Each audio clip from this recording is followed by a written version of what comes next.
welcome back. It's me, Buffy the Rate Slayer. Thanks for joining me. Inflation appears to entrench within all areas of the economy.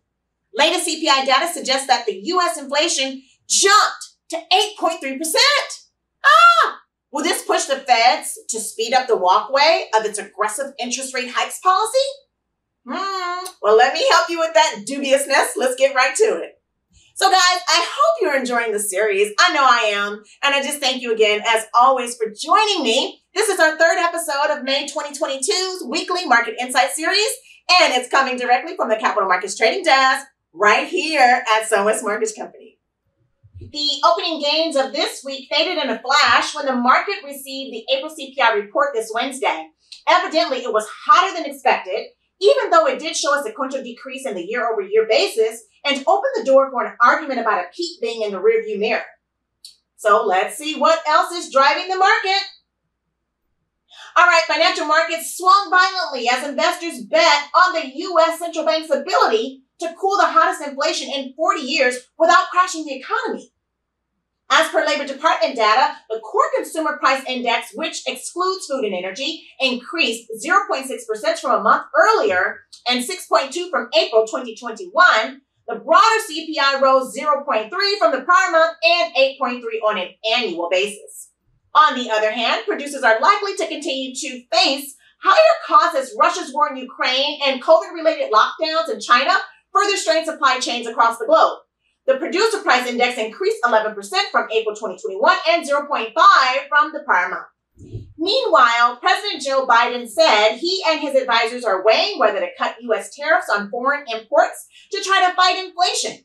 No doubt Mr. President has come under pressure from the economists and lawmakers to either reduce or eliminate the tariffs to tackle the inflation, which is running at the hottest pace in 4 decades. Oil prices continued its retreat alongside equities as galloping U.S. inflation fueled concerns of tipping the economy into a recession. However, Arabian countries warned that the entire energy market is running out of capacity, and OPEC wouldn't be able to guarantee sufficient oil supplies when demand would fully recover from the pandemic. U.S. retail gasoline and diesel prices rallied to a record just ahead of the nation's summer driving season. Average gasoline prices swelled around $4.4 a gallon, whereas diesel reached $5.5.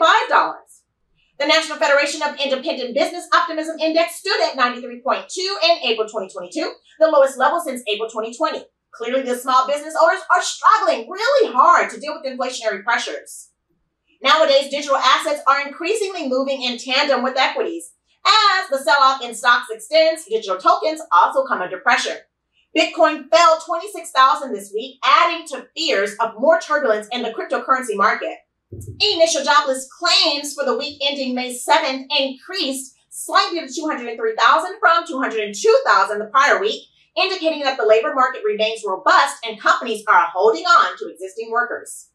Let's not forget to talk about the impact of the war on the major players. As per the EBRD report, Ukraine's economy will plunge by almost 30% in 2022, that too in a scenario in which the war ends this year. And with that, Russia's economy is also expected to shrink 10% this year.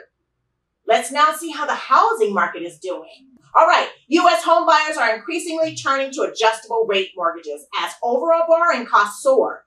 ARMs, which carry variable interest rates that reset based on the market at predetermined times, accounted for almost 11% of total home loan application in week ending May 6th. MBA mortgage applications index rose 2% in the week after rising 2.5% in the prior.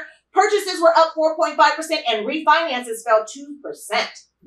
Woo, that was a lot, guys. So let's wrap it up. All right, the Fed raised rates by a half point last week, and Fed Chair Powell clarified that similar moves of 50 basis points are on the table for the next 2 meetings as well.